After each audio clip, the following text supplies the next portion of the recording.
পরিবেশটা সুন্দর না? কোনো হইচই আছে?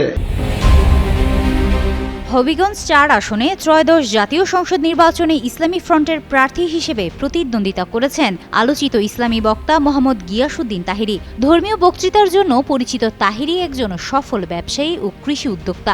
নির্বাচন কমিশনে জমা দেওয়া হলফনামা অনুযায়ী তার মোট সম্পদের পরিমাণ প্রায় ১,৮০,০০,০০০ টাকা। আয়ের প্রধান উৎস ব্যবসা, কৃষি ও ব্যাংক আমানতের সুদ। আর ভবিষ্যৎ নিরাপদ, বিনিয়োগ বিশ্বস্ত, আর আমার পছন্দ সল্টে।